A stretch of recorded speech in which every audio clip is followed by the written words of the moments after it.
Hey guys, welcome back to a brand new video. Today I'm going to be going over how to make a very basic sprinting mechanic, and then the next video I'm going to show you guys how to make a very advanced sprinting mechanic with replication, regeneration, decay, and widgets. So now we're going to go ahead and get right into it. So I'm going to explain actually the animations and blend spaces to you really fast.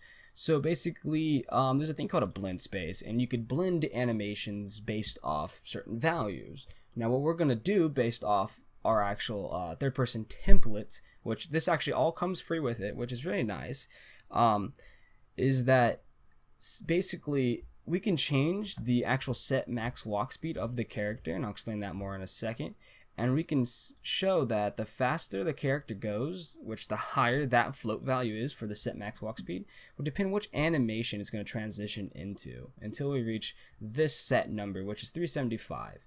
Now you can see that when we click play and the actual default, like the actual just what it comes with the preset stuff, he's going to be automatically sprinting, and that's because the actual set default player movement max walk speed is actually set to 600. We're going to go ahead and change that to 270 really fast.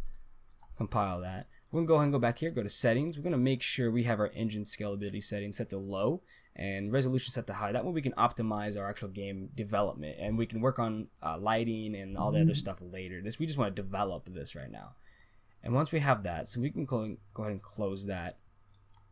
And we want to go ahead and, since we already set that default max walk speed to 270, we want to go ahead and make two variables, call it sprint speed, and we can click on that. We can just control W and copy that, and we're going to call this one walk speed.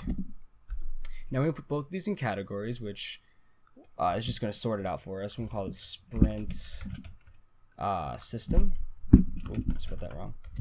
Right there, pretty easy to drag and drop. Since our walk speed is 270 already, we can go ahead and set that. Actually, we need to compile really fast. Set that to 270, and then we want to set a sprint speed to like 600, because I mean that's a pretty fast speed, and we're pretty much noticed when we're running, even with the animation.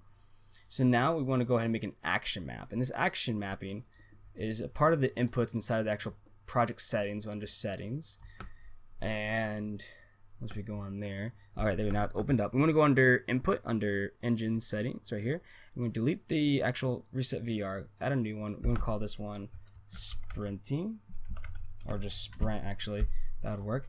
We're going to click on this key value, type in left shift, not what I just typed in, but that's all we needed from there actually. Just delete that. Basically on this action map is we're basically going to call on it. So we're going to call on sprint, which is an action event. And since we have this map to left shift, every time we click left shift, it's going to do this. Every time we let go, it's going to do this. So basically, we want to get our actual player movement. Since it has the set max walk speed in there, we're going to get that component to this character, which is the movement, which makes it an object. And since it's an object reference, we're referencing that component. We want to actually get or set the max walk speed right there. There's no such thing as an actual sprint speed in this game. You're only manipulating the actual walk speed, which is kind of weird, but it works. And so I just basically clicked on this, Control W, and just duplicated it, and then connect that object reference to target. That way we're always referencing the actual same walk speed right there. We can go ahead and connect the sprint speed to the top one, since we want to click the left shift button. We want to sprint, and when we let go of the left shift button, we want to walk. So that's basically it. This is actually super simple, very basic. Once we get into the actual like advanced regeneration and decay and the actual replication, it's going to get more and more complicated. Now we're going to test this really fast. All right, we're walking, and then when we click left shift, we're sprinting, and let go, we're walking.